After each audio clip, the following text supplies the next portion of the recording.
Di sini kita udah kedatangan ya. Mungkin boleh kita sambil lihat juga nih profilnya ya. Hari ini kita bakal sharing-sharing bagaimana mengelola keuangan dengan tepat, gitu ya. Bagaimana mengelola keuangan dengan tepat, khususnya di masa pandemik seperti ini. Ya, hari ini kita udah kedatangan seorang yang bergelut di dunia keuangan. Yang pertama ada Bapak Davin Sebastian Chandra. Wah, ternyata ini ST nih ya, sarjana teknik dan juga merupakan seorang registered financial planner, Bapak Ibu. Ya, beliau juga background-nya tadi saya bilang teknik elektro di Universitas Kristen Maranatha, ya, dan sudah registered financial planner itu di FPSB, Financial Planning Standard Board Ltd, Universitas Indonesia. Wow, ya. Dan Risk Management dan Insurance Prudential Life Assurance Indonesia. Beliau juga sudah menggeluti bidang RFP ini udah lebih dari 10 tahun. Dan nanti juga akan ada yang selanjutnya, yaitu adalah Ibu Wita Ristia, sama juga seorang registered financial planner, kelahiran Sumedang 8 Agustus 1981, ya, dan di sini juga sama, jebolan FPSB, ya, Universitas Indonesia, Manajemen Resiko dan Asuransi Prudential Life Indonesia. Oke, tanpa berpanjang-panjang kita mau belajar bagaimana sih manajemen keuangan yang tepat di masa pandemik. Mungkin bisa dimulai dulu, saya serahkan pada Bapak Davin Sebastian Chandra. Silakan Pak Davin. Oke, thank you Alan. Thank you ya teman-teman. Salam kenal buat yang belum kenal.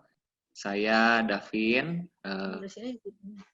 Hari ini kita akan bahas satu topik yang dahsyat nih ya menurut saya, karena ini topik yang hot gitu di masa-masa sekarang. Alan tolong itu ya bagian di waiting room ya. Nah, judulnya itu kalau teman-teman terima share dari poster mungkin ya, atau dari flyer, kita mau bahas bagaimana tentang pengaturan keuangan di masa-masa kondisi ekonomi seperti ini ya, lagi pandemi COVID ya. Atau saya persempit lagi judulnya menjadi topiknya hanya personal dan family finance saja. Jadi keuangan personal dan family kita nggak bahas tentang company, tentang keuangan apa-apa kita nggak bahas di sana ya. Bagaimana kita menyiasati keluarga kita maupun buat kita yang masih single, yang belum married, mengatasi kondisi keuangan yang lagi sekarang carut marut seperti ini ya. Ada yang bilang, wah benar-benar perekonomian kacau nih, atau minimal perekonomian keluarga kami dari sisi income kami kebingungan, atau ada yang bagaimana mengatur keuangan gitu ya, ada kesulitan dari hal tersebut karena mungkin pekerjaan saya harus dirumahkan, saya work from home, atau saya cuma terima separuh, atau ada beberapa di antara kita mungkin yang benar-benar harus tutup total, ya mungkin pengusaha mall, pengusaha hotel, ya banyak di antaranya mengalami kesulitan, pabrik-pabrik udah mulai close juga ya. Nah di sana bagaimana kita menjawab pertanyaan kondisi keuangan yang seperti ini ya, ini seru banget sih sebenarnya ya. Kita mau bahas sedikit demi sedikit. Ini saya kasih sedikit gambar. Saya ketemu sebuah gambar yang menurut saya sih lucu ya, menarik ya gambarnya. Semua identiknya COVID ini dengan masker ya. Lalu ada tulisan social distancing ya. Ada beberapa juga yang pakai istilahnya mungkin physical distancing ya. Saya mungkin lebih senang pakai kata physical distancing karena sosial kita masih bisa bersosialisasi ya. Salah satunya dengan Zoom inilah ya. Ada yang pernah kasih istilah, mungkin biasa kita kayak zombie ya, karena kita berkeliaran terus pagi, siang, malam beraktivitas. Sekarang kita menjadi seorang zombies ya, karena kita selalu memakai Zoom untuk bersosial. Jadi kita masih tetap boleh beraktivitas, tapi mungkin kita nggak bisa bertemu secara fisik, tapi ya untuk beberapa profesi saja bisa. Sisanya kita tetap sosial ya, tetap sosialita, tapi mungkin tidak bisa physical, jadi kita physical distancing. Oke, kita mau bahas bagaimana apa sih yang menjadi topik bahasan yang seru ya untuk masa-masa pandemik ini. Ini saya punya sebuah diagram. Diagram ini menggambarkan seorang pria, mereka adalah biasanya pencari nafkah, banyak kali juga pencari nafkah tunggal ya. Jadi di dalam keluarga ini mungkin hanya si ayah saja yang mencari nafkah, sehingga dia mencari nafkah, si ibu sebagai ibu rumah tangga saja, dan anak-anak ya. Bahkan juga tidak tidak jarang juga beberapa yang memiliki tanggungannya lebih dari hanya sekedar istri dan anak, tapi juga mungkin ada tanggungan dari orang tua juga, harus menanggung biaya orang tua maupun mertua ya. Apa yang kita lakukan dengan uang yang sudah kita terima melalui pekerjaan, melalui profesi maupun melalui bisnis atau usaha kita.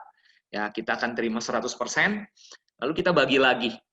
Ada yang 90% untuk pengeluaran, 10% untuk giving. Ya, ini saya kasih sebuah formula yang sudah pada umumnya orang financial planner pakai, dan ini giving ini kita bisa alokasikan benar-benar untuk yang sudah biasa, mungkin untuk tanggung jawab agama ya, seperti perpuluhan, mungkin yang Kristiani. Untuk rekan-rekan yang Muslim mungkin ada zakat, lalu ada sosial lagi juga di sana, bagian charity, atau mungkin rekan-rekan yang lain ada posting atau alokasi dana untuk memberi ya. 90% ini kita kelola ya. Ini menjadi tanggung jawab kita, 10% ini kita kembalikan menjadi hak Tuhan atau menjadi hak untuk sosial charity ya. Lalu bagaimana kita mengelola yang 90%? Ini yang menarik ya, terutama dalam kondisi sedang pandemi COVID-19 ya. Apa sih yang terjadi emangnya kalau lagi COVID-19? Saya mau cerita sedikit ya. Bagaimana mengelola keuangan pada masa COVID-19? Yang pertama, tentu saja teman-teman familiar dengan evaluasi. Kita mau evaluasi tentang cash flow kita dulu ya. Cash flow, apa sih cash flow ya? Cash flow ini seringkali identik dengan gambar ini, neraca ya, neraca yang seimbang apa enggak. Berarti di sini ada dua instrumen ya. Instrumennya adalah penghasilan dan pengeluaran ya. Tadi seorang pencari nafkah, saya gambarkan dia mendapatkan income atau kita sebut penghasilan. Lalu bagaimana dengan pengeluarannya? Apakah bisa seimbang atau enggak? Yang ideal berarti penghasilan mungkin lebih besar ya dari pengeluaran. Jadi neraca ini menggambarkan penghasilannya lebih besar mungkin. Atau malah pengeluaran yang lebih besar. Sebenarnya nggak hidup ya kalau pengeluarannya lebih besar ya. Pasti ada hutang, pasti ada hal-hal lain ya. Dua instrumen ini kita akan bahas bagaimana menangani di masa pandemik ini. Mungkin yang menjadi pertanyaan banyak di antara kita adalah bagaimana ketika penghasilan saya berkurang tapi pengeluaran saya bertambah. Tapi apakah benar masa pandemik ini pengeluaran kita bertambah atau berkurang? Ya, kita mau bahas satu persatu. Yang pertama penghasilan ya. Penghasilan sendiri sebetulnya ada 3 macam kalau saya boleh kategorikan. Bukan hanya satu sumber, tapi ada 3 sumber. Yang pertama adalah penghasilan bulanan kita ya. Ini buat kita yang mungkin karyawan, ada gaji bulanan, ada juga yang dapat komisinya komisi bulanan juga, ada yang mungkin hasil dari dagang kita rekap selama 1 bulan, atau dokter praktek, guru gitu ya, profesi apapun, atau apalagi profesi yang lain lah ya. Lalu yang kedua kita ada namanya penghasilan tahunan. Penghasilan tahunan ini mungkin bagi mereka yang menerima THR atau ada bonus performance tahunan, ya bonus produksi tahunan mungkin. Yang ketiga kita ada penghasilan lainnya. Nah ini yang seringkali kita lupa. Tapi sebenarnya ini salah satu sumber yang menurut saya bisa wow juga dan bisa besar banget ya. Apa aja? Contohnya misalnya kita yang punya pekerjaan atau usaha sampingan. Bisa diantaranya mungkin online shop ya, toko online. Ada di antara kita mungkin yang punya sewa-sewa apartemen, ada nyewa-nyewain kos-kosan, ada rental properti lainnya, mungkin ruko ya. Atau mungkin kita bisa rentalin kendaraan, ada orang-orang yang punya rental kendaraan. Ini penghasilan lainnya, penghasilan tambahan ya. Ada yang bisa bulanan, ada yang bisa tahunan juga mungkin ya. Nah, melihat dari instrumen ini teman-teman bisa coba kalkulasi ya. Berarti berapa besar sih sebenarnya penghasilan tahunan saya? Dan di masa pandemik ini mungkin penghasilan bulanan agak berkurang, tapi ada penghasilan lainnya yang bisa membantu di saat masa pandemik ini menjadi penghasilan-penghasilan tambahan ya, atau mungkin ada inovasi-inovasi baru yang teman-teman bisa lakukan di poin yang ketiga ini ya. Lalu dari sisi pengeluaran tadi, cash flow adalah arus kas, hanya ada 2 instrumen, penghasilan dan pengeluaran. Yang kedua, kita mau bahas tentang pengeluaran. Nah, pengeluaran ini ada 4 kalau saya boleh kategorikan ya. Yang pertama ini adalah kebutuhan utama ya. Kebutuhan utama ini apa aja ya? Jangan perhatiin gambarnya karena ini bukan kebutuhan utama yang digambar. Kebutuhan utama itu adalah melingkupi misalnya pengeluaran-pengeluaran untuk kita survive atau bertahan hidup ya. Seperti misalnya kebutuhan sehari-hari, kebutuhan belanja bulanan, lalu bayar tagihan listrik mungkin ya. Termasuk di dalamnya mungkin sedekah, perpuluhan yang kita lakukan, biaya-biaya, kewajiban-kewajiban ya, dan tanggungan-tanggungan yang ada ya yang harus kita keluarkan. Yang kedua adalah pengeluaran kewajiban. Kenapa pakai kata kewajiban? Karena ini ada hubungannya dengan pihak ketiga. Jadi kita punya komitmen sama pihak ketiga, yaitu contohnya misalnya saya tinggal di rumah yang masih saya sewa, otomatis saya harus bayar uang sewa, ya. Misalnya ada asisten rumah tangga atau pembantu rumah tangga yang harus kita gaji, ya ini pengeluaran kewajiban. Atau kita punya babysitter mungkin untuk putra-putri kesayangan kita, kita ada driver, ada supir, atau ada cicilan, ya cicilan KPR atau cicilan usaha, cicilan kendaraan bermotor, atau mungkin premi asuransi, ini juga termasuk pihak ketiga.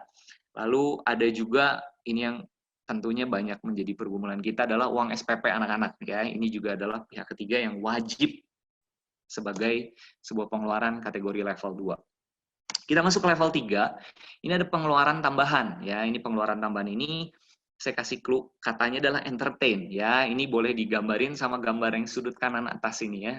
Cewek lagi belanja, mungkin yang senang shopping, tapi shoppingnya mungkin barang-barang branded yang mungkin nggak harus brand tersebut, secara fungsi kita masih dapat, ya. Misalnya tas, nggak harus tas merek tersebut, baju-baju mewah, ya. Tapi ini menjadi pengeluaran tambahan yang seringkali ada di level 3, ya. Lalu apalagi biasanya mungkin member gym, ada yang suka nge-gym, saya suka gym, ya. Membership gym, lalu mungkin yang suka liburan, holiday, nonton bioskop, nge-mall, lalu mungkin hal-hal lain yang senang ke salon, mungkin ya rutin ke salon 2 hari sekali, krembat di salon, dicuci rambut di salon, di blow, dicatok, atau di smoothing atau apapun ya, perawatan mani pedi di salon, perawatan skincare ya, itu pengeluaran tambahan urusan kecantikan, estetika, gitu-gitu include di dalamnya ya. Itu pengeluaran tambahan. Nah, yang keempat ini adalah pengeluaran berupa tabungan atau investasi. Nah, kalau yang ini akan menghasilkan profit ya, mungkin kita akan cari instrumen investasi yang sesuai dengan tujuan keuangan kita. Kita mau untuk mencapai tujuan keuangan apa, biasa kita alokasikan di instrumen investasi yang berbeda-beda. Tergantung dari resikonya, ada yang jangka pendek, jangka menengah, dan jangka panjang. Ya. Nah, melihat dari situasi COVID-19 ini, mungkin kita bisa tingkatin penghasilan. Kayaknya itu jawaban nggak tepat. Tapi mungkin ada juga ya teman-teman yang bisa berinovasi. Kira-kira masa pandemik ini apa sih yang masih bisa menghasilkan bagi kita? Profesi apa? Nah, itu mungkin kalau kita bisa terjun ke sana atau kita bisa berinovasi, kita bisa menambah penghasilan kita. Atau itu nggak jadi sebuah alternatif ya. Misalnya saya juga tambah repot di rumah atau buat ibu-ibu ya. Ada yang mungkin punya kemampuan masak, mungkin bisa masak sesuatu something. Atau kita cari profesi lain yang bisnisnya tidak terpengaruh oleh pandemi COVID. Hanya saja cara melakukan bisnis yang berbeda ya. Atau kita bisa otak-atik di pengeluaran. Nah, saya kasih tips untuk di pengeluaran ini ada 4 level ya. Kita boleh mulai cut mulai dari level yang keempat dulu yang paling bawah. Contoh yang pertama adalah pengeluaran yang berupa tabungan atau investasi. Teman-teman yang tadinya rencana baru mau komitmen, saya mau bikin tabungan berjangka, saya mau deposito, misalnya. Kalau memang ternyata cash flow lagi tidak baik, cash flow-nya lagi buruk, buat makan aja. Kita lagi pikir hitung-hitung, dan kita nggak tahu, kita nggak bisa berspekulasi berapa lama sih masa karantina atau PSBB ini berlangsung ya. Kita nggak tahu. Nanti kita sedia untuk biaya hidup sekian lama atau lebih lama lagi. Jadi mungkin nggak jadi sebuah pilihan dulu level 4 kalau teman-teman cash flow-nya nggak baik ya. Ya teman-teman bisa cut dulu nomor 4, perencanaan untuk kalau udah ada tabungan ya it's okay, nggak apa-apa ya, itu menolong teman-teman. Nanti kita akan bahas di slide berikutnya. Lalu pengeluaran yang bisa di-cut lagi itu pengeluaran nomor 3. Teman-teman akan berasa kayak tadi, mungkin membership gym, mungkin malah gymnya juga tutup kali ya. Lalu salon nggak beroperasi, teman-teman mulai belajar ngeblow sendiri di rumah, atau mungkin kayaknya di rumah aja juga mungkin nggak usah ngeblow rambut. Mungkin tadinya biaya mani pedi, teman-teman sekarang mulai lakuin sendiri, apalagi liburan, teman-teman bisa stop, bisa cut pengeluaran di sana. Lalu nonton bioskop juga teman-teman nggak bisa, shopping mulai teman-teman bisa kurangi. Ya teman-teman mulai bisa kurangi di poin yang ketiga ini, di pengeluaran tambahan. Lalu kalau pengeluaran tambahan juga kita udah cut, tapi kayaknya masih kurang deh. Ya, apa sih yang bisa kita lakuin? Ini ada tips saya, masih bisa dari udah level 4, level 3, bisa kayak yang nomor 2, pengeluaran kewajiban. Nah, pengeluaran kewajiban ini sebetulnya nggak bisa di-cut, nggak bisa dihilangin. Yang ada kita cuma bisa negosiasi. Karena ini sama pihak di luar kita. Kalau 3 dan 4 itu kendalinya ada di dalam diri kita. Yang kedua ini kita berhubungan dengan orang lain. Kita nggak bisa rugiin pihak lain juga ya. Contohnya mungkin yang teman-teman paling kerasa saat ini adalah ketika anak-anak sekolah dan sekarang harus sekolah di rumah. Aduh, kesel banget. Kenapa sih masih harus bayar uang sekolah? Ya, mungkin di antara kita juga mikir, oh, aduh, adik saya juga seorang guru, kerasa juga perlu digaji. Tapi kan mungkin biaya operasional sekolah udah bisa ditekan ya, mungkin dari sisi listrik atau dari sisi AC, mungkin itu bisa dinegosiasi. Atau bahkan mungkin udah banyak yayasan-yayasan atau sekolah-sekolah yang udah melakukan kebijakan untuk melakukan diskon biaya SPP ya. Jadi itu udah ada pengurangan, udah bisa dinegosiasi, bahkan udah ada kebijakannya. Lalu teman-teman mungkin boleh cek lagi seperti Pak Presiden juga, Pak Jokowi sudah melakukan kebijakan, juga dari OJK sudah mengetahui untuk badan-badan keuangan, seperti misalnya saya punya cicilan KPR, saya punya cicilan pinjaman usaha, yaitu bisa restrukturisasi ya, teman-teman boleh hubungi RM, Relationship Manager dari bank tempat teman-teman pinjam. Lalu bagaimana kebijakannya dari sana? Apakah cocok dengan teman-teman yang seperti apa ya? Sekali lagi, hanya apabila cash flow kita terganggu, cash flow kita buruk. Kalau cash flow kita baik, saya sarankan untuk tidak perlu mengajukan restrukturisasi karena itu akan menambah beban di kemudian hari. Tapi untuk masa sekarang kita sedang urgent, yaitu jadi sebuah pilihan yang terbaik ya. Teman-teman boleh hubungi bank-bank tempat teman-teman mengambil komitmen ya. Atau mungkin ada beberapa seperti asisten rumah tangga, babysitter, mungkin bisa didiskusikan ya bagaimana. Atau saya lagi sewa, ya mungkin bisa didiskusikan boleh penundaan atau ada keringanan gitu, itu bisa diatur. Kalau sampai ternyata poin kedua juga ternyata sudah dilalui, atau mungkin poin ketiga saya lagi nggak rencana nabung, poin ketiga juga saya nggak punya lifestyle yang terlalu tinggi, poin yang kedua juga saya lagi nggak ada kewajiban-kewajiban nih, saya hidup single, hidup sendiri ya, saya belum ada sewa, saya masih ikut sama orang tua, saya nggak punya asisten rumah tangga, saya nggak punya, bahkan mungkin sampai pacar juga nggak punya, ya jomblo misalnya. Jadi nggak ada kewajiban-kewajiban apa-apa, mungkin nomor satu yang kita harus terpaksa harus otak-atik, jangan khawatir teman-teman, kita masih banyak solusi ya. Di poin nomor satu ini coba teman-teman bikin list, teman-teman boleh keluarin kertas, mungkin yang sekarang kan di rumah nih, work from home, atau masih di office, nunggu sampai jam 5, teman-teman lagi denger, boleh teman-teman keluarin kertas sama bolpen, coba teman-teman kalkulasi lagi. Dari kebutuhan-kebutuhan primer, kebutuhan utama, apa sih yang masih bisa kita kurangi? Ya. Misalnya apalagi, nggak pakai listrik, oh kayaknya nggak mungkin. Kita perlu internetan lagi ya. Apa yang bisa diirit, teman-teman mungkin bisa irit ya. Misalnya biasa selama ini selalu lupa untuk matiin lampu, ya kita mulai lebih irit. TV nggak ditonton dimatiin, atau radio, atau apapun, mungkin teman-teman bisa lakuin itu. Boleh coba dikeluarin. Ya teman-teman yang mau berinteraksi boleh. Saya sambil lihat juga chatting dari teman-teman. Yang mau berinteraksi, mau ngasih pertanyaan boleh.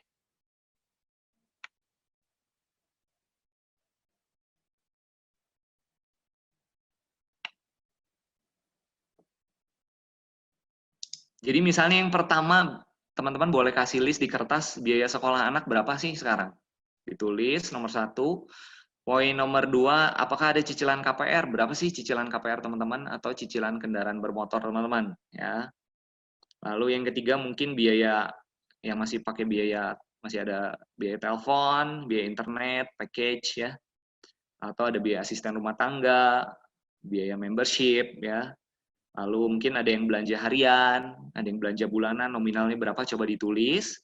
Nanti kita totalin ya. Atau yang biasa kerja, makan siang saya selalu budgetinnya pesan catering, atau saya pesan dari luar, pesan dari grupnya online ya. Nah, teman-teman boleh tulis, terus nanti apakah itu bisa dicoret, apakah bisa diminimalisir, dikurangi, atau ditiadakan dalam masa-masa pandemik ini.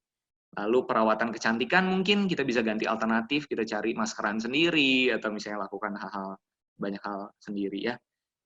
Gift untuk orang tua, pemberian uang bulanan, atau hiburan mungkin bisa kita change dengan hiburan di rumah.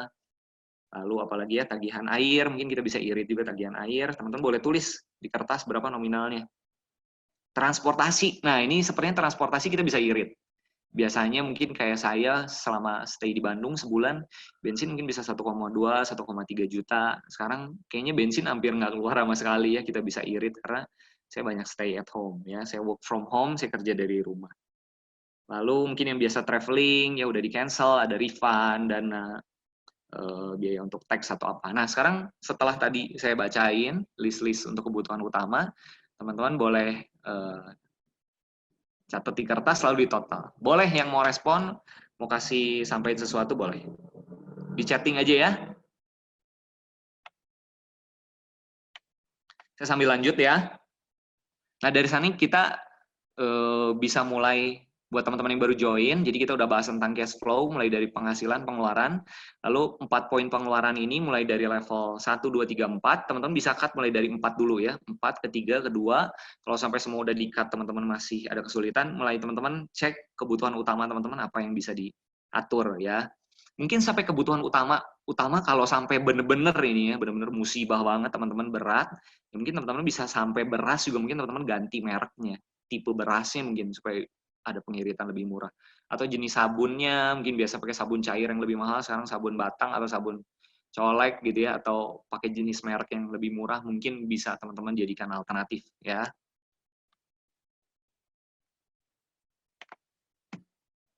Oke, udah di total, teman-teman boleh cek berapa besar. Nanti saya akan masuk ke slide berikutnya, nanti teman-teman kita sama-sama menghitung ya.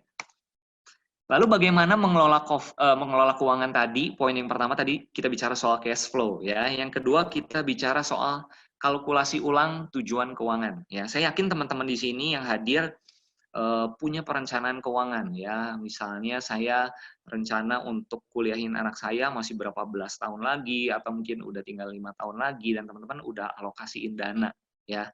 Kalau yang udah alokasiin dana, teman-teman biarin, teman-teman boleh cek ya apakah masih on track atau enggak, teman-teman lihat ya nominal uangnya, lalu atau kursnya atau nilai tukar ke rupiahnya masih sesuai target yang teman-teman hitung nggak dulu di tahun kesekian berapa. Nah kalau cash flow-nya teman-teman oke, teman-teman boleh lanjutin untuk yang punya komitmen berkala ya. Tapi kalau untuk teman-teman yang invest dan masih oke, biarin aja ya. Ini tujuan keuangan apakah masih on track? Kalau teman-teman cash flow-nya masih oke, penghasilan teman-teman, bisnis atau profesi teman-teman nggak terkena imbas atau bahkan lebih baik, it's okay. Teman-teman boleh lanjutkan investasi atau menabung berkalanya. Ya. Tapi titip pesan dari saya, teman-teman jangan lupa cek dana darurat. Ya. Apakah ada yang berkurang? Apakah ada yang kepake nggak nih dana daruratnya? Kalau misalnya sempat kepake kemarin, ya misalnya untuk sempat berhenti kerja 1 bulan atau apa misalnya, teman-teman refill dulu ya, dan saran saya utamakan refill dulu dana darurat dan asuransinya, jangan sampai terbengkalai dalam masa-masa seperti ini karena kita penting banget 2 hal ini ya, baru kita mulai investasi lagi ya. Tapi nggak perlu bikin komitmen investasi baru lagi mungkin ya dalam masa-masa seperti ini. Pertanyaannya kalau cash flow saya nggak baik gimana ya, nggak usah tambah komitmen baru dulu ya, misalnya baru rencana buka taka. Jangan. Tapi kalau cash flow kita oke, silakan, it's okay, masih pegang uang, silakan ya. Hanya pemindahan alokasi penempatan investasi aja ya. Kita pilih jenis investasi yang lagi oke, misalnya kayak IHSG lagi turun, teman-teman cari momen rebound-nya, nanti boleh buy, time to buy.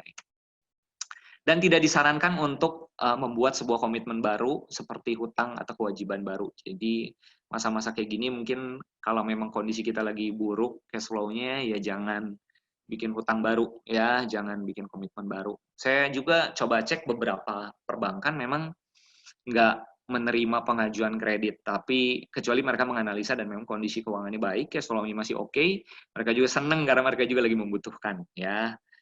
Oke, apalagi sih yang menjadi topik bahasan ketika kita mengatur keuangan di masa COVID ya. Saya akan kembali ke diagramnya lagi.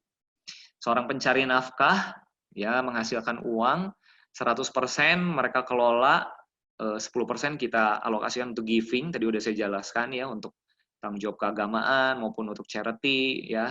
90% ini kita kelola, ini menjadi hak kita ya. Ini Tuhan titipkan, Tuhan percayakan sama kita, lalu kita kelola ya. Dan pengeluaran income ini juga tadi saya udah bahas ya, ada income bulanan, ada income tahunan, dan ada income lain-lainnya mungkin dari pekerjaan tambahan. Nah, kalau saya boleh sarankan dari financial planner, ini kita alokasikan, kita bagi 2 ya. maksimal 60% untuk kebutuhan dan biaya-biaya ya. Kebutuhan dan biaya-biaya ini kategorinya yang poin tadi ya, kebutuhan sehari-hari, mungkin ada kewajiban-kewajiban, cicilan, biaya supir, asisten rumah tangga, SPP sekolah ya, termasuk premi asuransi, mungkin teman-teman ada cicilan KPR ya, semua teman-teman hitung di 60%.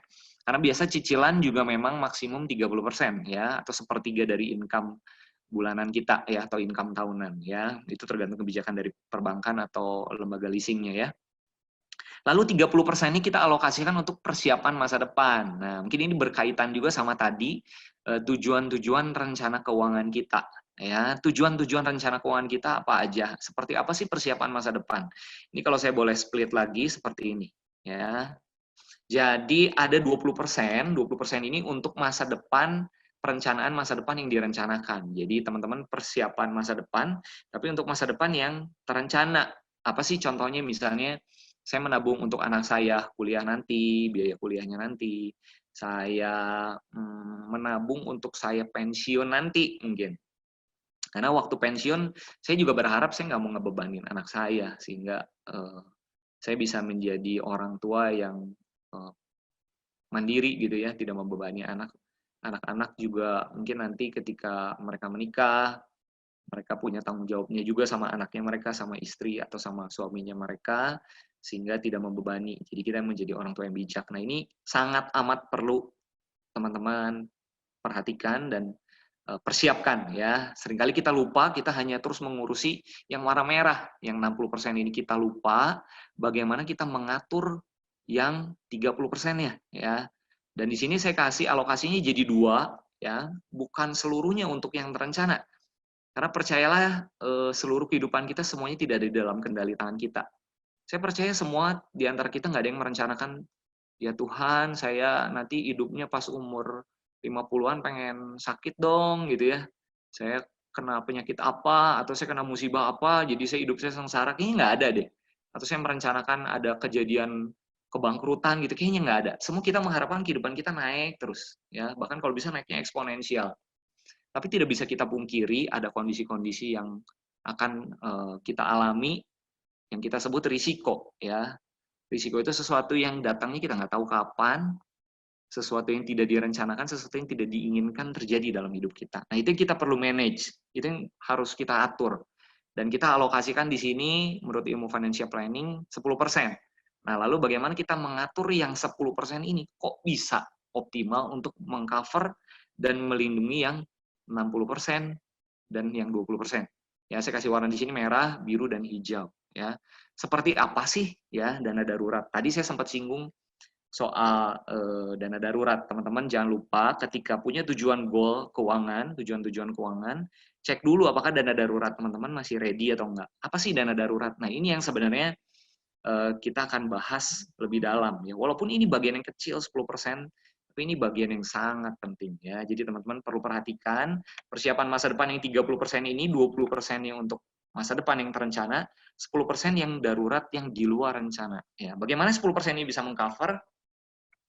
Tadi kita udah bahas bagaimana mengelola keuangan tuh, yang pertama tentang cash flow, ya ada penghasilan dan pengeluaran. Yang kedua kalkulasi ulang tujuan keuangan teman-teman.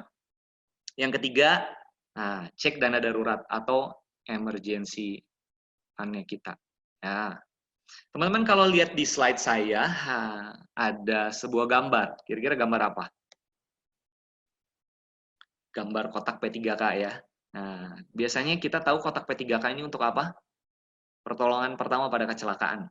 Ya, untuk dana darurat atau bagi seorang financial planner, bagi para keluarga-keluarga yang berhubungan dengan keuangan, P3K ini adalah pertolongan pertama pada keuangan. Ya, jadi teman-teman perlu menyediakan box merah ini, box P3K ini, yaitu untuk masa-masa dana-dana darurat. Ya, dana darurat ini seperti apa sih? Ya, untuk teman-teman sebagai gambaran, teman-teman harus menyediakan sebuah dana ya yang liquid ya. Jadi teman-teman alokasikan dana yang anytime saya perlu saya bisa tarik, saya bisa ambil. Jangan taruh di tempat yang susah cair. Contoh saya taruh di properti, itu susah banget.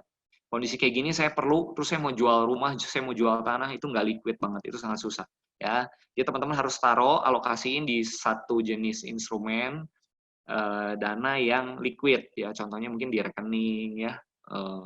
Tapi yang aman juga ya, yang jangan yang gampang dicolong juga atau gampang kebobolan, gampang tergoda untuk kita pakai ya, dikit-dikit udahlah nggak jadi di saving, jadi saya pakai ya. Teman-teman udah saving, teman-teman udah terkumpul 10% setiap bulan. Berapa sih yang harus saya kumpulkan? Teman-teman yang single ya, coba ngacung yang single. Nah, yang masih single teman-teman bisa sediain minimal 3 bulan dari pengeluaran, nggak usah dari income. Misalnya income saya 10 juta sebulan, teman-teman pengeluarannya misalnya at least kalau yang single mungkin cuman 4 juta atau 3 juta, ya teman-teman boleh siapin 3 bulan dari pengeluaran itu 3 kali 3 juta misalnya. Ya, kalau buat teman-teman yang udah menikah mungkin 10 juta pengeluarannya mungkin tadi saya suggest di diagram tadi kan maksimum 60% teman-teman. Ya, kalau bisa kalkulasi ulang, rencanain lagi ngobrol sama suami, ngobrol sama istri, ya, bagaimana supaya jangan lebih dari 60%. Supaya teman-teman bisa alokasikan 30% ini untuk masa mendatang. Ya, kita nggak tahu bagaimana masa mendatang, kita harus berhikmat mengatur masa sekarang. Ya, kita belajar juga dari kondisi pandemik seperti ini. Mungkin ada teman-teman yang nggak sedia dana darurat, sehingga akhirnya panik sekarang. Ya, sekarang memang sudah terlambat untuk teman-teman baru menyediakan dana darurat, apalagi kalau cash flow teman-teman lagi jelek. Ya, tapi jangan khawatir, pelajaran hari ini teman-teman nanti bisa kita pakai untuk masa mendatang. Ya, sekarang percaya aja, ya pasti ada yang menolong teman-teman. Ya, jadi single sediakan minimal 3 bulan pengeluaran, ya. Untuk yang married sediakan minimal 6 bulan pengeluaran. Ya, ini minimal, ini tergantung dari teman-teman. Ada yang punya kadar, saya 6 bulan mah kayaknya kurang, monggo ya, mau dilebihin 8 bulan pengeluaran sampai 12 bulan pengeluaran silakan. Nanti tinggal pilih instrumen investasinya yang tepat ya. Kalau teman-teman pengeluaran per bulannya aja, misalnya seorang pengusaha sampai 50 juta sebulan ya, atau 100 juta sebulan, otomatis 6 bulannya itu udah mencapai misalnya 300 juta. Jangan taruh di rekening biasa, sayang. Alokasiin di deposito ya. Teman-teman jangan khawatir, deposito kan ada yang jatuh, bisa yang taruh 1 bulan, bisa yang 3 bulan. Jadi teman-teman mungkin bisa taruh diversifikasi, sebagian 200 atau 150 jutanya di deposito bulanan, 150-nya lagi deposito 3 bulanan. Jadi kalau darurat emergency fund seperti ini, teman-teman bisa tarik dulu yang bulanan ya untuk biaya hidup 3 bulan ke depan, 3 bulan berikutnya teman-teman bisa cairin ya yang berikutnya. Atau boleh taruh di logam mulia juga bisa, itu gampang ya. Itu cukup liquid ya. Sampai sini cukup jelas ya. Ada yang mau bertanya boleh di chatting, nanti saya akan terima chattingnya, akan saya bacakan. Ya, lalu pertanyaan berikutnya, oke, dana daruratnya saya udah ready nih. Kita cek, saya udah punya dana daruratnya sekarang, masa pandemi ini saya udah ada. Bisa sedia untuk berapa lama? Teman-teman boleh cross check ya.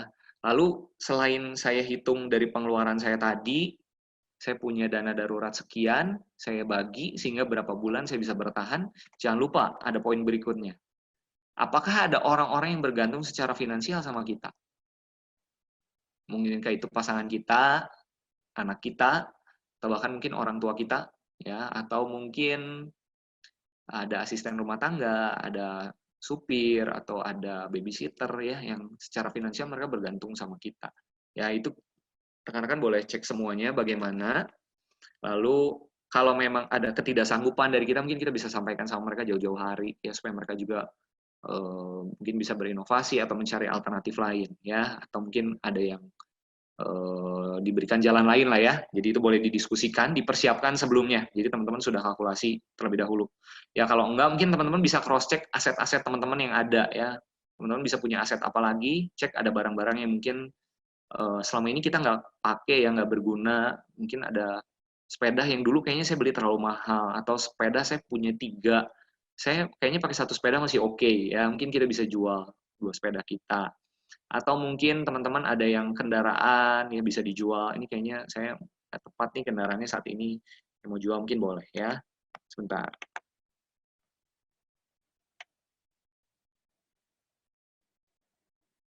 Ini ada pertanyaan juga yang mungkin logam mulia bisa dijadikan DD, ini apa ya?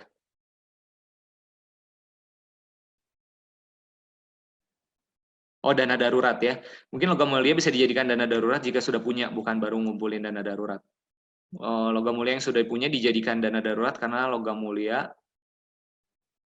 gap-nya cukup jauh. Oke, ya thank you ya yang udah kasih masukan ini. Jadi memang bukan masa-masa sekarang ya. Jadi buat yang udah punya ya boleh cek kayak tadi kata saya deposito apakah ada yang udah jatuh tempo bisa diambil atau logam mulianya bisa dijual ya untuk menambah cadangan. Karena kita nggak tahu pandemi ini bakal berapa lama lagi ke depan. Teman-teman harus prepare juga, hitung semuanya kondisi finansial teman-teman dan orang-orang yang bergantung secara finansial sama teman-teman ya. Kita masih bisa berapa lama lagi. Oke, next slide. 1, 2, 3, cek dana darurat. Yang keempat, ini yang terakhir adalah cek fasilitas polis asuransi kita. Ya. Kenapa saya harus cek fasilitas polis asuransi kita? Ya. Di sini kita harus cek apakah yang pertama parameternya, apakah polisnya masih aktif. Teman-teman cek, jangan sampai udah lapse ya. Lalu, adakah asuransi kesehatan yang kita miliki? Jangan-jangan saya hanya baru punya polis asuransi jiwa doang, atau hanya baru punya polis cuman mungkin malah cuman tabungan doang mungkin ya, jaminan tabungan doang hari tua atau tabungan untuk pendidikan mungkin ya. Kalau sampai terkena COVID, apakah asuransi yang kita miliki sekarang, polisi enforce nih masih aktif, apakah mengcover? Ya, karena ini satu hal yang penting juga di masa pandemi seperti ini. Teman-teman boleh cek, karena ada beberapa asuransi juga yang udah confirm mereka nggak cover COVID-19. Ya, walaupun di cover sama negara, seberapa peluangnya kita mungkin masuk ke rumah sakit ini ya yang ditanggung sama negara, mungkin kita enggak masuk ke swasta. Lalu apakah kita dapat fasilitas yang baik? Apakah full cover ya? Ataukah saya masih harus sediain lagi dana selisihnya ya? Mungkin itu harus keluar dari dana darurat atau mungkin dari income. Apalagi kalau income tadi udah dibicarakan di awal, sedang ada kesulitan masalah cash flow, masalah income, pemasukan penghasilan. Lalu pertanyaan berikutnya, parameter berikutnya, seluruh keluarga apakah sudah ada asuransi? Ya, terutama asuransi kesehatan dalam masa COVID ini ya. Teman-teman boleh cross check karena orang yang bergantung finansial sama kita atau masih satu keluarga, kita nggak bisa tutup mata. Mereka sedang kesulitan keuangan, kita harus bantu. Bagi mereka terkena sakit penyakit, kita harus bantu. Jadi memang kita nggak bisa hanya kita doang, kita bisa sarankan mereka juga, atau mungkin kita bantu mereka memiliki polis asuransi ya. Lalu yang terakhir kita boleh cek berapa sih nominal asuransi jiwa yang sudah kita miliki ya. Apakah cukup ya? Apakah cukup nominal asuransi jiwa yang udah kita miliki sekarang? Kalkulasi lagi, hitung. Bagaimana cara menghitungnya? Seperti apa ya? Nanti kita akan bahas. Nah, ini saya kembali lagi ke diagram. Jadi diagram ini saya ulas lagi singkat dari total penghasilan kita ada alokasi yang 60% untuk ini kebutuhan sehari-hari, liability, biaya-biaya, kewajiban-kewajiban kita ya. Lalu ada lagi alokasi 20%. Kalau yang 10% udah jelas ya tadi di awal untuk giving, lalu ada 60% uang merah, lalu uang biru ini 20% untuk perencanaan masa depan. Karena kita tahu dalam hidup kita ini ada inflasi ya. Jadi teman-teman mengejar, saya mau kuliahin anak sekarang sih nominalnya sekian ya. Tahu-tahu sekian tahun kemudian pas anak masuk kuliah nggak kegerus sama inflasi. Sesuai kita harus cari instrumen investasi yang tepat untuk kita capai tujuan keuangan kita ya. Atau tadi dana pensiun supaya kita nggak jadi anak kita nggak jadi generasi sandwich yang ditekan harus membiayai anak mereka, tapi juga harus membiayai kita sebagai orang tua. Belum lagi di usia tua kita mungkin kita penuh kayak ada sakit penyakit atau ada beban biaya yang lain ya. Teman-teman perhatikan yang warna merah, kebutuhan 60%, tadi yang udah coret-coret di kertas kalkulasi. Coba hitung total berapa, lalu bagi penghasilan kita. Ya, boleh yang mengasumsikan penghasilan tahunan dan penghasilan tambahan lainnya tadi cukup besar, boleh ditotalin dulu kali 12, atau kalau mau simpelnya penghasilan bulanan aja langsung. Jadi total biaya-biaya yang bulanan, totalnya misalnya tadi 10 juta misalnya, ternyata penghasilan kita sebulan 12 juta, berarti 10 per 12 kali 100%.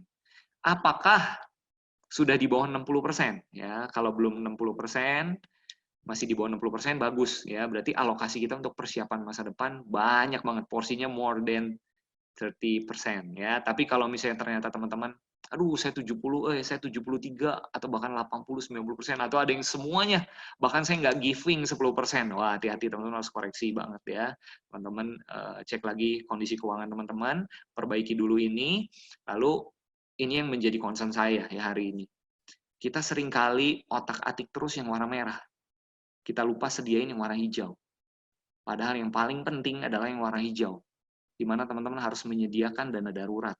Ya, dana darurat ini kita nggak tahu kapan terjadinya, yang saya tadi bilang ini risiko, ya mungkin kejadiannya bisa terjadi global, seperti pandemik saat ini. Teman-teman nggak usah khawatir, semua orang kena sama. Penghasilannya sama-sama kurang, bisnisnya hancur. Mungkin sama, banyak di antara kita sama. Tapi apabila yang terjadi bukan pandemik, tapi hanya musibah yang terjadi pada diri kita sendiri, atau hanya pada keluarga kita. Itu sebab bagaimana kita menyiasati uang yang sedikit ini, cuma 10%, tapi bisa bermanfaat untuk melindungi rencana-rencana keuangan kita yang uang biru, maupun kebutuhan hidup kita yang sedang berjalan sekarang yang 60%. Bagaimana caranya? Nah, saya mau serahin sama rekan saya satu lagi, supaya rekan-rekan juga nggak bosan lihat saya terus, ya. Saya akan serahkan sama rekan saya, Wita Ristia. Silakan, Bu Wita. Oke, Pak Davin, terima kasih waktunya. Selamat pagi, selamat sore teman-teman. Apa kabar? Semoga sehat selalu ya. Ya, seru nih kalau udah ngomongin uang ya, Vin. Seru banget, apalagi masa pandemik seperti ini ya, seru banget gitu ya. Apalagi lagi kayak gini, masalah keuangan tuh benar-benar sangat rentan gitu ya. Jadi kita benar-benar harus mengatur atau mengelola keuangan ini dengan baik gitu. Tadi yang 60% ya gimana caranya? Tadi juga ya kalau kira-kiranya biasa pakai apa sabun daya gitu ya atau apa gitu ya. Ini aja beli yang murah-murah aja deh gitu ya. Kalau misalnya belum 60% si biaya uang merahnya gitu ya. Kalau masih merah banget gitu. Jadi apapun bisa diupayakan gitu. Nah, 10% ini penting banget. Tadi uang 60%, uang 20% ya, itu bisa sesuai dengan keinginan kita. Artinya kita bisa kelola sendiri dan kita bisa pastikan oleh kita sendiri. Nah, justru yang paling penting ini adalah uang 10%. Karena uang 10% ini kenapa sangat penting? Udah cuman kecil ya sebenarnya. Cuman kecil loh, kita menyisihkan 10% ini cuman kecil doang. Tapi bisa menyiasati atau menanggulangi yang kita tidak bisa kendalikan. Kalau tadi 60%, 20% itu bisa kita kendalikan. Ya, bisa dikurang-kurangin lah apapun gitu ya. Atau mungkin bisa jadi kita nggak usah nabung dulu deh gitu ya, nggak usah berinvestasi dulu deh gitu ya. Terus kayak tadi 60% juga ya jangan royal-royal banget lah gitu ya. Bisa dikendalikan. Tapi 10% ini adalah uang yang sangat penting karena ada satu resiko yang tidak bisa kita kendalikan. Makanya walaupun kecil tapi harus berarti. Tadi apa aja sih 10%-nya? Ya. Pertama adalah tadi udah disebutkan juga sama Pak Davin, yang untuk yang single 3-6 bulan biaya pengeluarannya, ya, atau untuk yang sudah menikah itu 6 bulan, ya, atau mungkin bisa lebih, itu lebih bagus, lebih safety, gitu ya. Nah, yang paling penting lagi adalah kita harus mempunyai namanya fungsi asuransi. Kita harus memahami fungsi asuransi juga, karena ya sudah menjadi naluri manusia ya, bahwa seseorang itu pasti akan melindungi hal-hal terpenting dalam hidupnya ya. Dan uang hijau ini seperti ban serep ya, memastikan uang 60 sama yang 20% itu sesuai dengan porsinya masing-masing. Dan memastikan juga kita sampai ke kota tujuan dengan kenyamanan mobil yang sama gitu. Jangan sampai berkurang-kurang. Jadi benar-benar uang 10% ini memastikan tujuan atau arus kas tadi yang 60% dan 20% itu tercapai. Ya, makanya kita juga harus memenuhi fungsi asuransi ini dengan tepat. Pertama, ya fungsi asuransi apa yang kita harus punya? Apalagi dengan situasi seperti pandemi seperti ini, ya pastinya asuransi kesehatan kita harus jelas. Yang mungkin kita udah di cover misalnya sama kantor, nah itu kita harus tanyakan. Jangan nungguin sakit baru tanyain. Ini klaimnya gimana? Yang di cover apa aja? Biasanya banyaknya seperti itu ya, karena mungkin nggak kena sakit atau mudah-mudahan jangan sakit. Nah, untuk si dana darurat ini kita harus memastikan kalau kita udah punya asuransi kesehatan, harus jelas manfaat yang kita terima itu seperti apa. Karena apa? Berkaitan dengan si uang 60% dan 20%-nya teman-teman. Jangan sampai kita udah kepedean punya asuransi kesehatan dari kantor udah pasti di cover gitu ya. Atau kita punya asuransi kesehatan pun misalnya udah ada, asal punya doang gitu. ternyata masih nombok-nombok juga gitu ya. Nah, itu akan bikin bocor juga arus kas 60% dan 20%-nya. Nah, makanya kita pastikan kita mempunyai asuransi kesehatan atau untuk bayar rumah sakitnya itu jangan sampai nombok-nombok ya. Jangan sampai bocor lagi nih gitu. Pastikan juga kita sekeluarga harus punya, apalagi pencari nafkah utamanya yang menghasilkan arus kas itu tetap lancar. Pastikan jangan sampai keluar lagi tuh uangnya ya. Jadi porsinya aman. Yang kedua apa? Yang bisa penghasilan itu jadi nggak ada nih, nggak masuk. Nah itu kita harus mempunyai asuransi biaya hidup ya. Jadi menghasilkan untuk biaya hidup tuh siapa? Pastinya pencari nafkah utama ya kan.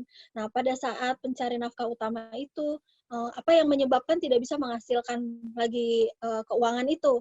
Nah biasanya itu diakibatkan saya sakit-sakit kritis ya, atau mungkin yang COVID sekarang nih yang udah sampai kritis banget gitu ya, kena COVID sampai nggak bisa kerja lagi, akhirnya penghasilan juga ke arus kasnya juga jadi nggak baik gitu ya. Kan kalau tadi untuk kita udah punya asuransi kesehatan, ya mungkin alhamdulillah udah terbayar untuk biaya rumah sakit. Tapi bagaimana tadi dengan biaya yang 60% tadi? Biaya pengeluaran sehari-hari, cicilan, terus untuk bayar sekolah anak tadi ya, terus mungkin kita ada juga perencanaan tadi untuk pendidikan sekolahnya anak, atau untuk perencanaan investasi untuk pensiun kita, nah itu akan berantakan. Makanya kita harus mempunyai tadi garansi biaya hidup. Nah itu minimal harus ada ya 5 tahun lah ya amannya minimal. Kalau kita lagi sekarang seperti ini minimal 5 tahun oke lah ya. Ya bagusnya lebih gitu, 5 tahun dari biaya pengeluaran kita. Jadi biaya per bulan dikali setahun, dikali 5 tahun minimal ada. Karena pada umumnya di luar sana, orang kena sakit-sakit kritis itu masa pemulihan itu minimal di 5 tahun, bahkan mungkin ada yang lebih. Jadi kita harus mempunyai biaya pemulihan untuk keluarga itu, untuk biaya kehidupannya itu minimal 5 tahun ya dari biaya pengeluaran kita. Nah, yang ketiganya apa? Yang ketiganya pada saat pencari nafkah itu pergi selamanya, nggak pulang lagi. Mungkin kalau sakit kritis bisa sehat, bisa dia berproduksi lagi. Makanya ya minimal 5 tahun udah oke lah gitu ya. Kalau untuk lebih, itu lebih bagus. Tapi ini pencari nafkahnya yang menghasilkan uang 60% dan 20% itu nggak bisa setor lagi gitu. Jadi otomatis 60%, 20%-nya akan out-outan juga gitu. Makanya sangat penting kita mempunyai ini, asuransi bekal ya, bekal yang terbaik buat keluarga pada saat pencari nafkah itu pergi selamanya nggak pulang-pulang ya. Nah, ada satu konsep bekal ya yang kita tahu, bisa slide-nya. Jadi kita harus mempunyai fungsi asuransi itu jangan asal-asalan. Yang punya polis, pastikan polisnya aktif dan kebutuhan. Cukup nggak nih dengan biaya hidup yang sekarang? Karena tiap tahun kan naik terus ya biaya hidup kita juga, income juga mungkin naik. Nah itu kita review polis lagi. Yang udah punya polis itu udah bagus, tapi review polis lagi. Apakah sudah cukup? Mungkin kita dulu pernah beli asuransi belum maksimal misalnya gitu ya. Nah, coba apalagi dengan masa seperti ini kita harus cek and recheck, review polis lagi agar jangan sampai membuat kendala di keuangan kita. Nah, ini ada satu konsep bekal ya. Ini contoh ada satu keluarga ya, pencari nafkahnya pasti bekerja ya, pasti biasanya dia keluar kota gitu ya, tugas keluar kota. Mungkin kalau dia tugas keluar kota dia seminggu misalnya, pasti ngasih bekalnya seminggu gitu kan. Kalau dia tugas keluar kotanya sebulan, ngasih bekalnya juga sebulan gitu. Kalau setahun, jangan sampai perginya setahun ngasih bekalnya cuma sebulan, kasihan nanti sisanya kelaparan gitu kan ya. Nah, pada saat pergi selamanya nggak pulang lagi nih, tugasnya benar-benar nggak pulang lagi ke rumah, biasa setahun 2 tahun pulang gitu ya, ini perginya nggak pulang-pulang lagi. Nah, bekal yang terbaik berapa sih yang harus kita sisihkan buat keluarga kita ya? Mungkin kita pengen kasih 500 juta atau 1 miliar, ya, nah itu bisa dihitungkan dari biaya hidup juga. Berapa biaya hidup per bulannya, dikali setahun, nah bagusnya minimal kali 20 tahun, gitu ya, dari biaya pengeluaran, nah itu lebih bagus. Nah, contoh misalnya, kalau kita menginginkan kasih bekal ke keluarga misalnya 1 miliar, nah kita pasti menyisihkan kan, ya, menyisihkan uang kita dari penghasilan kita. Nah, kira-kira untuk menyisihkan, mengumpulkan uang 1 miliar itu, kita harus berapa lama nih? Mungkin 1 tahun, bisa jadi, ya, tergantung penghasilannya, atau tergantung sisa tadi dari 60% tadi, sisanya berapa. Kalau kita nyisahinnya ada lebih besar, mungkin lebih cepat, gitu ya. Tapi kalau misalnya penghasilannya mungkin belum maksimal, bisa jadi 3 tahun, bisa jadi 5 tahun, bahkan bisa 15 tahun, bahkan lebih loh teman-teman. Kalau penghasilannya sebulan cuma 5 juta misalnya ya, nah itu mau berapa tahun tuh ya ngumpulin uang 1 miliar. Nah, kita dengan situasi seperti ini, mungkin jadi pelajaran juga.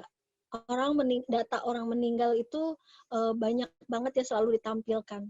Dan tiba-tiba gitu ya, gejala-gejala juga nggak ada yang tahu dengan COVID seperti ini. Nah, kalau uang 1 miliarnya dibutuhkan sekarang, ya, pencari nafkahnya pergi meninggalkan keluarganya, nggak pulang-pulang lagi itu sekarang. Berarti otomatis keluarga juga harus membutuhkan uang untuk biaya hidupnya itu sekarang. Nah, gimana tuh caranya? Sedangkan kalau kita ngumpulin 1 miliar itu harus 15 tahun misalnya. Nah, kita ada satu solusi, ada satu lembaga, ya, kita berkontribusi, ya, gotong royong, tolong menolong.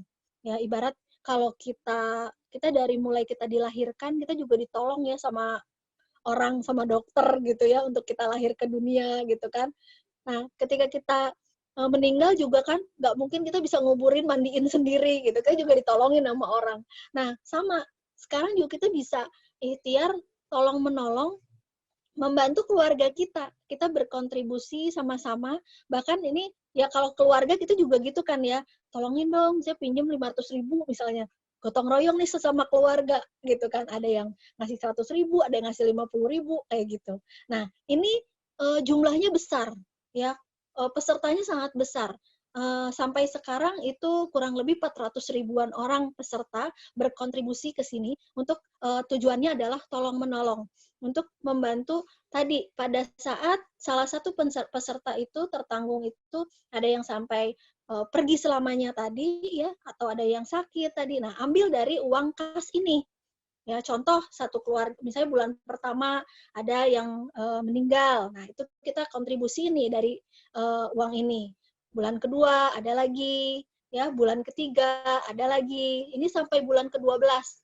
Nah, biasanya di dalam setahun itu, ya pastilah ada yang tetap masih panjang umur, ada tetap yang pulang duluan, ya, itu pasti ada. Setiap setahun sekali itu diperhitungkan. Dan per April akhir itu diakumulasikan, dihitung. Jadi kalau misalnya terkumpul uangnya misalnya 10 miliar. Nah, misalnya 5 miliarnya nih untuk tadi kasih ke yang pergi duluan gitu ya. Nah, sisa misalnya 5 miliar. Nah, si 5 miliar ini dikasih lagi ke yang panjang umur gitu. Jadi dikasih lagi, semuanya dapat dari kontribusi ini. Itu setahun sekali itu diberikan, namanya surplus underwriting gitu ya. Oke, next slide. Ya, jadi dimungkinkan itu akan sangat disegerakan kapanpun ini bisa cair uang ini, karena kita terus berkontribusi semua peserta di sini agar secepatnya bisa cair, mau uang 1 miliar, 2 miliar, 3 miliar, bahkan lebih dari 10 miliar juga bisa gitu, karena kita berkontribusi di sini. Ya, dengan kita berkontribusi dengan banyak orang, ya, maka memungkinkan uang besar, santunan besar akan menjadi bekal keluarga yang terbaik untuk keluarga kita, gitu ya. Ya, lanjut.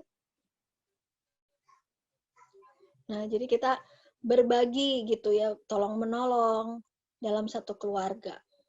Nah, selain untuk bekal keluarga, ya, ini juga bisa menjadi mesin pahala, ya, menjadi mesin pahala. Kita di Muslim ya, eh, ada satu pahala yang masih bisa mengalir pada saat kita di alam kubur tuh ya, ada 3 hal. Pertama, doa anak yang soleh, ya.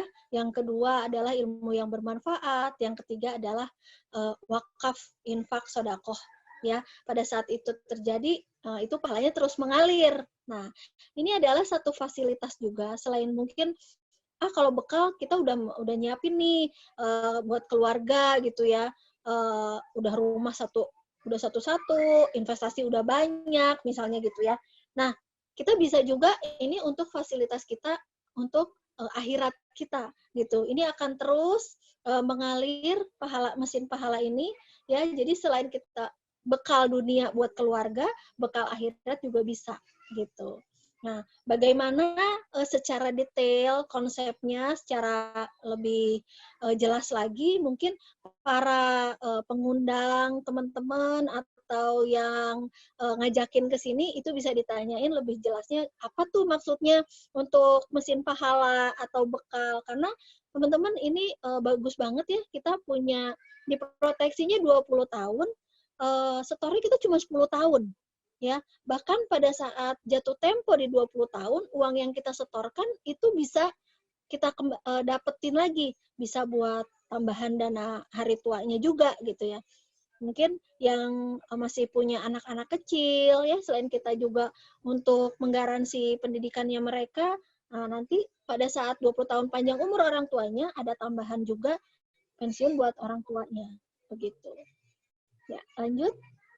Mungkin untuk si 10% itu tadi ya, untuk mengamankan. Jadi uang 10% ini sangat penting.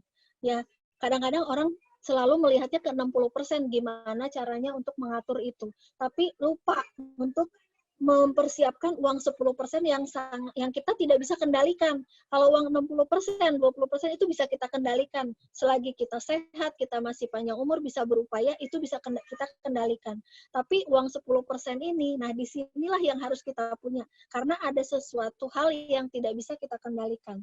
Gitu. Jadi cek yang udah punya polis asuransi, di-review lagi apakah sudah tepat, sudah bisa memenuhi tadi yang tidak, biar nggak berantakan ya, 60%, 20%-nya. Nah, gimana caranya 10%-nya ini dana daruratnya harus benar-benar dijaga dengan ketat. Seperti itu ya. Semoga teman-teman bisa ada tambahan untuk menjaga dana darurat ini agar semuanya terkendali dengan baik, apalagi dengan masa situasi seperti ini. Ya. Saya ada yang pertanyaan dulu untuk uang hijau mungkin? Cukup ya untuk uang hijau ya. Oke, saya kembalikan ke Alan. Oke, wow, thank you banget buat Bu Wita dan juga tadi Pak Davin ya, udah memaparkan. Bahkan saya pribadi pun udah berapa kali mendengar dan lagi-lagi ada aja yang didapat gitu ya, khususnya mengelola keuangan ini. Yang paling banget untuk diperhatikan dari yang paling pertama nih teman-teman dan Bapak Ibu semua ya, yang 60% kebutuhan dan biaya hidup kita gitu ya. Bagaimana nih? Jangan sampai persentase uang merah ini melebihi 60% gitu ya. Dan juga tadi seperti yang dipaparkan ada yang 20%, 10%, bahkan tadi yang khusus dibahas oleh Bu Wita sebagai satu solusi untuk menjaga 60% dan 20%-nya gimana sama keadaan yang teman-teman lagi alami hari-hari ini. Coba kita pantau lagi keuangan kita gitu ya. Solusi-solusi yang diberikan apakah itu bisa berguna juga buat teman-teman. Oke. Nah, itu aja teman-teman yang bisa hari ini dilaksanakan dalam webinar ini. Saya harap apa yang dibagikan ini sebuah sharing yang bermanfaat buat teman-teman, khususnya menghadapi pandemi COVID-19 ini. Stay safe, stay healthy buat teman-teman dan Bapak Ibu semuanya. Dan ya. Boleh ada yang teman-teman partisipan hari ini yang mau kasih usul topik buat webinar berikutnya, boleh chatting ya. Betul. Nah, teman-teman, di sini kami membuka kesempatan buat teman-teman yang rasanya ingin tahu juga nih, kalau ada topik tentang A, kayaknya menarik banget. kalau ada topik tentang B kayaknya menarik banget. Nah, judul-judul topik tersebut teman-teman bisa kirim kepada kolom chat ya. Dan ini akan kita lihat teman-teman. Dan as soon as possible kita juga bakal bahas tentang hal-hal tersebut. Ya, teman-teman masih dikasih kesempatan untuk boleh chat. Mungkin ada topik yang ingin teman-teman dengarkan seperti itu. Ya, kalau untuk dari session hari ini sudah selesai teman-teman. Sekali lagi terima kasih buat Pak Davin, terima kasih buat Ibu Wita buat pemaparannya, melihat wah ternyata banyak masalah ternyata kalau kita nggak fokus, banyak masalah kalau kita salah mengelola keuangan akan menimbulkan masalah yang lebih banyak.